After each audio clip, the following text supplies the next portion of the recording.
So, hi, this is the second lecture, and we're going to be doing part two of Justinian and his reign. What we're going to be looking at in this particular lecture are issues revolving around the internal affairs that Justinian and then his immediate successors and predecessor had to deal with. There's really three things. The first is the economy. The second, I'm going to be talking about the blues and the greens. And the third is law. And the biggest aspect is the economy. Throughout all of this, really, I haven't rewritten since the plague of now, this particular lecture. So this is, teaching this class and about the Justinianic era. I feel like it's a different class. This topic is different now that we've experienced COVID. So throughout all of what I'm going to be talking about regarding the governance of the Byzantine Empire, something that isn't that deserves its own subunit is the fact that the bubonic plague struck in 541. Now, Treadgold says that even more people died in this plague than died in the bubonic plague of 1347, or at least the greatest percentage of population died. I don't think those numbers are accurate. I'm not trying to disclaim the importance of this plague, but the bubonic plague, the Black Death outbreak of 1347, in my humble opinion, that's magnitude of a different scale. Regardless, though, especially in urban populations, there was a real decrease of the populace. And aside from causing a lot of horrific sadness, this caused a real problem financially. So all of the things I talked about regarding Justinian's affairs with the foreign affairs and how much money he spent on the wars in the West and how he was paying off the Persians, the question is a valid one. Would he have made different decisions had he not known that he was going to lose a lot of his tax base? Because he did when they died. He continued those wars in Italy. So my guess is no, he was going to do that, what he did anyway. But we can't, of course, discount the significance of the plague that happened in Justinian's reign regarding the effect that had on his overall power.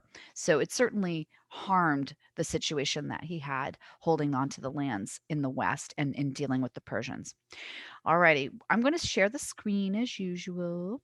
So let's go to the governance. I call this lecture Justinianic governance, no pics, because there's no pictures. Sorry, but that's the way it goes with this one. We'll do one on art on Tuesday. That'll be fun.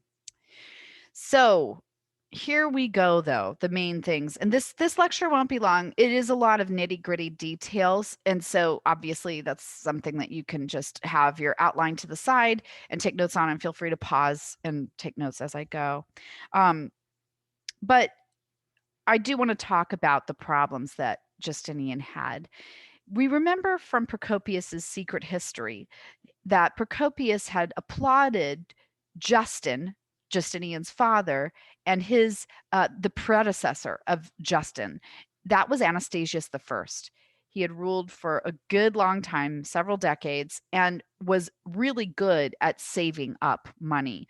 So the surplus, according to Procopius, was 320,000 pounds of gold.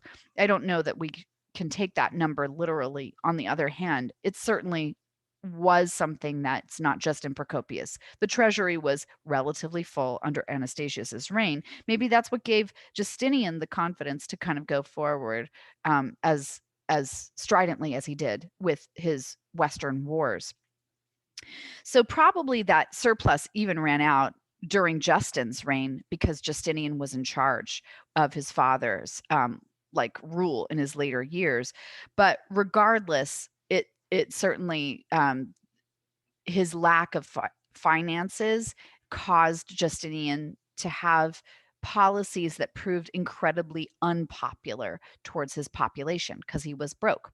So it seems as though Justinian started out his reign trying to have some high-minded ideals about fair taxation and trying to not gouge people. So, for example, he had officials swear an oath that they would not collect bribes. Now, it sounds great, but on the other hand, he also wrote that all officials must be, and I'm going to quote here, increasing the state treasury and exerting all possible effort for its benefit. And the tax collectors were independent.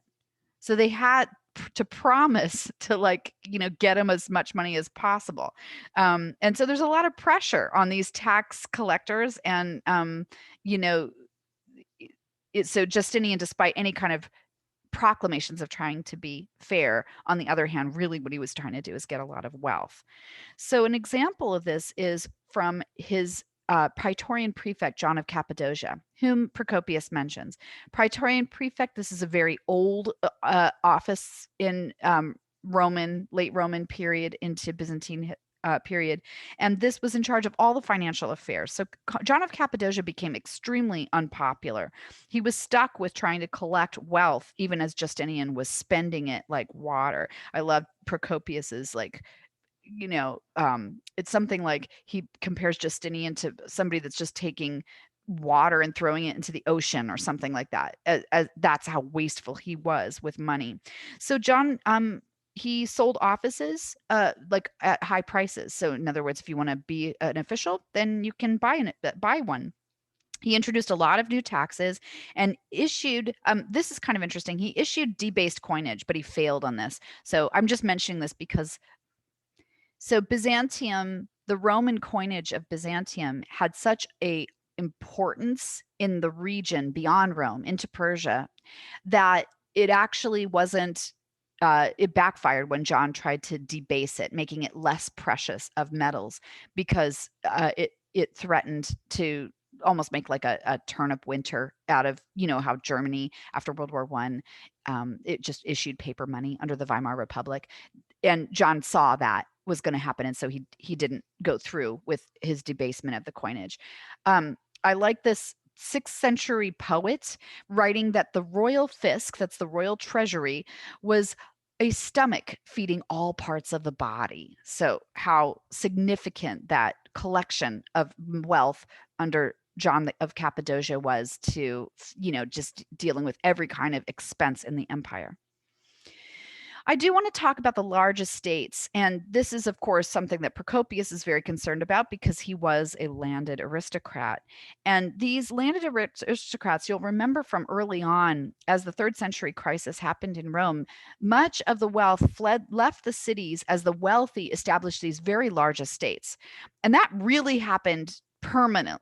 That was the Western Empire. In the East, there's still a lot of wealth in the cities. However, there's still a great deal of latifundia, these super, super rich. Scholars really debate the extent to which these super rich were important in the East. So in the West, there was almost, for a bit of time after the 3rd century crisis, there's like tenant farmers, basically, the colony, and the colony were not free. And so there's not a big free peasant class. It seems like that wasn't the case. In Justinian's reign, there were a considerable number of relatively independent peasants that didn't have a lot of wealth at all, but at least owned their own farms. Nevertheless, the super rich, they're so grandiose. I'm going to quote to you. This is great. This is a 6th century writer, so during Justinian's reign, reporting that we are even ashamed to tell with how much impropriety the managers of landlords' estates promenade about, surrounded by bodyguards, how they are followed by large mobs of people, and how shamelessly they rape everything. State property has almost entirely gone over into private ownership, for it was robbed and plundered, including all the herds of horses, and not a single man spoke up against it, for all the mouths were stopped with gold. So that, at least for this writer, there's a perception that there's this kind of like less than 1% having everything, and just being so greedy that they just have ultimate power. It's, could be an exaggeration if there were independent peasants, but I'm going to give you another example of these families' wealth. And this is the family of Apion, who lived in 6th century Egypt, as you can see from the outline. So I'm just going to list off some of the things that this family had. And here we go. The Apian family of 6th century Egypt had secretaries, stewards, their own tax collectors. There were heads of entire villages. They had their own police. their own postal service. This is like a warlord. And it's interesting that it's in Egypt because Alexandria, we know the archbishop also had essentially his own territory. So when you get these kinds of like enclaves of local powerful people being so independent and autonomous, that's not always good. That's not good for centralized government, right? They don't usually benefit from that. Justinian's plan was to get a lot of their wealth, of course. And so some of the things that Justinian did to gain their wealth, we learned about in Procopius. For example, when these rich people would die, he would claim their inheritances. He would make false documents saying that they had donated the lands to him. And all kinds of claims of treason and stuff like that that Procopius probably most definitely exaggerates, but also demonstrate that Justinian knew who had the wealth in his empire and was trying to tap into those resources. But a lot of the villages in Justinian's reign did become very impoverished, and there were a lot of ordinary, sort of low-level peasants that fled the tax collectors and even threatened to revolt. So there were, in the years of Justinian's late reign, or like prior to the plague, I should say, in 541, there were a lot of bad harvests. And so it seems that that kind of bad harvest and malnutrition perhaps led the sort of softening the ground for the bubonic plague to really strike in a powerful way. And just to let you know, in the Black Death of the mid 14th century, that definitely happened. There had been 2 decades before an incredibly harsh famine. And scientific research conducted, and I think it was like around 2010, was able to show that the microbe causing the Black Death of the 14th century was no different than the bubonic plague of today, which still exists. Some people get it. Ferrets get it, I guess. It's just that their immune systems were so bad that that's why it was particularly horrible. So when Justinian was not able to get the wealth he needed, he stopped paying the soldiers. That's always a bad sign for leadership. The soldiers were usually mercenaries, so hired guns, or not guns, hired swords, I should say. And so they revolted by, they're not going to do what Justinian wanted. And this meant that the defense against the Slavs and the Persians went poorly. So that's just some of the consequences. I want to talk about the blues and the greens as another aspect of internal problems. I mentioned in class last time that when you have a city of, when in days of yore, okay, so before communication was as fast and possible as it is now, your population in a dense city mattered more because you take one city and then you're taking down, it's like you're taking the heart of a region. And that's why what the ordinary urban population did in Constantinople had effects that really were of the greatest magnitude. This past summer, we saw the Black Lives Matter movement, and it was throughout the country, rural and urban. And in the urban centers, it had a bigger impact. Of course, the population's bigger, but it's a different kind of situation because of the distribution of information that we have now. Whereas in this age of Justinian, in the 500s, when the blues and the greens rioted, it could take down everything. And that's, in fact, what often happened. So, you know this from things we've talked about in class a little bit before. But the blues and the greens, in many times, these are sporting teams, and they're very frequently they were attached to different political agendas and religious agendas. The sort of the main, for the most part, that we are concerned with, the blues get aligned with orthodoxy, and that's not typical for all it's not universally true, but in the period in general, you could think the blues orthodox, the greens monophysites. And so I want to give you some examples of how the blues and the greens threatened to topple the state with their rioting and different moments of time. So to begin with, Anastasius. So you can see there, this is obviously the predecessor of Justin the First. He was a Monophysite. And he was almost opposed by one of the circus fractions, the Blues or the Greens, and the Orthodox Blues actually rebelled against him because he was a Monophysite. And they went so far as to elect a new emperor. They rushed into the hippodrome, and the hippodrome is where the chariot races occurred, to appoint this new emperor. But finally, Anastasius stopped this from happening. He appeared in the hippodrome, he took his diadem off, and he promised to renounce um, his position. And so he was allowed to keep his title. The most famous occasion, of course, of the Blues and the Greens revolting is the Nike Revolt. So this happened in 532. In 532, so Justinian almost lost his throne. And it's interesting because in Procopius, and what we'll hopefully talk about on Tuesday more, Procopius notices the ways that Justinian and Theodora worked with each other by pretending to fight. So Justinian was always the Orthodox and Theodora was always the Monophysite, and they pretended to disagree with each other. But this strategy failed to help placate the Blues and the Greens in 532 because of a lot of taxes that they were unhappy with, and they were very unhappy with John of Cappadocia. You remember that Praetorian prefect. They decided to revolt, and they had a huge like potential revolution. For 5 days they rioted, and they even burned Hagia Sophia, the build there. They set it on fire. It didn't totally get demolished, but they even elected a new emperor. Justinian was, of course, about to resign, and famously, Procopius in On the Wars recounts his wife Theodora, who makes this great speech. It's so great that I want to quote it because I know I took it away from you as readings, but here's Theodora. She sounds so much better here than Procopius makes her out to be in the secret history.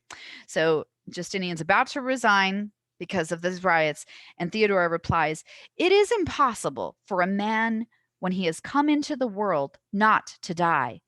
But for one who has reigned, it is intolerable to be in exile. If you wish, O emperor, to save yourself, there is no difficulty. We have ample funds. Yonder is the sea, and there are the ships.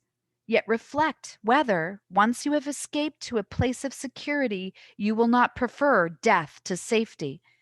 I agree with an old saying that purple is a fair winding sheet." Of course, a winding sheet is like a shroud of the dead. So Justinian rallied, and he had Belisarius, as usual, the savior, come and save the day. There was a huge, massive slaughter. I mean, they attacked brutally back, and things were put into order.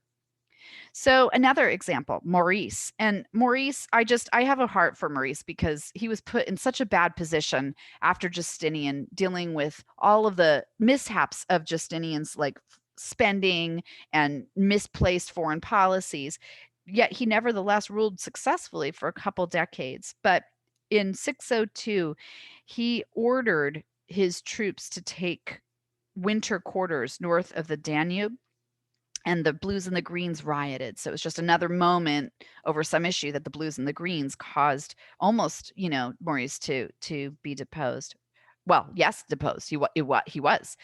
In fact, what happened is he was executed. His sons were cut down before his eyes. The Byzantines do a grim job with executions. And in Maurice's place was put a soldier ruler called Phocas that the Blues and the Greens had supported, but turned out to be like a really brutal tyrant. So like almost like a Stalin in how ruthless he was. He executed a lot of aristocrats that disagreed with him. So the Blues and the Greens didn't like him either, and they rallied against him. Um, in fact, King Khosroes the second, after Maurice was killed, used Maurice's execution as an excuse to invade Byzantium. So this is the second time that we've heard in two lectures about how Persia goes, "Oh, look at poor Ostrogoths. We need to go attack Byzantium. Oh, look at you killed Maurice. We need to go attack Byzantium." And it turns out that this invasion was stopped by a soldier named Heraclius, who supported the Blues and the Greens and executed Phocas. So we've got like ruler after ruler being toppled here in this. I think it's interesting. This is totally a tangent that you don't have to know, but the Pope at the time, it's Gregory. He actually liked focus, and he erected a pillar to focus this really brutal leader, and it's still in Rome today. And maybe it's, if you know, if you want to put it in the context of this class, it's evidence for the growing separation of East and West. Like Gregory's not getting the message. This focus guy is crazy, and he's like, "Oh yes, we will build a pillar to him." There's been a lot of distance put between the East and the West. So the last part of this lecture is dealing with law, and really, I it's more of an example here. The laws of Justinian are really important, and also an example of the division of East and West, and I will go into why. So the Romans had been making laws for centuries and centuries. And when you make law after law after law after law, local, big, wide, west, east, these had become an incredibly chaotic, not centralized mass of wealth. And there's no, like, organizational structure for this. So it was really in need of cleanup to have even jurisdiction.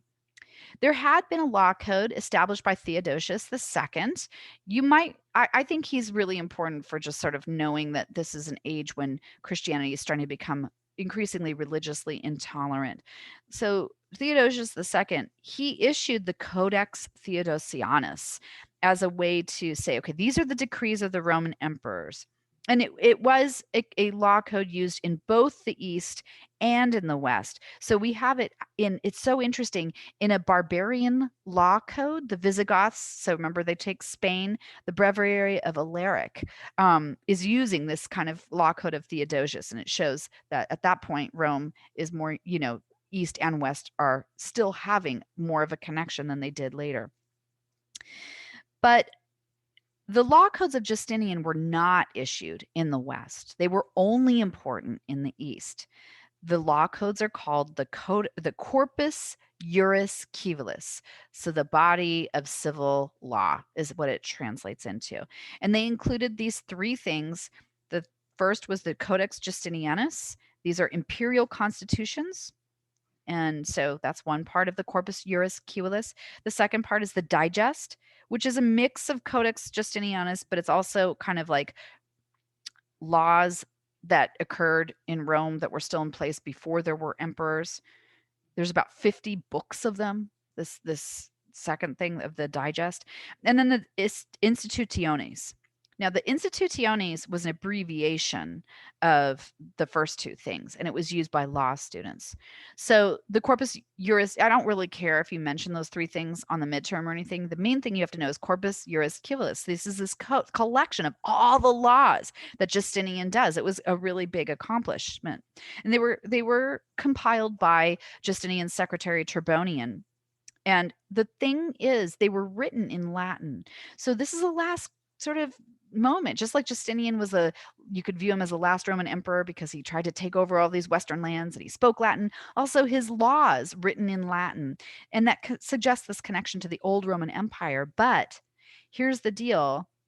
They weren't used in the East in their Latin form. They were used after they were translated into Greek as the novels. So the novels, that's just a word that is indicating the Greek translation of these Latin codifications by Justinian.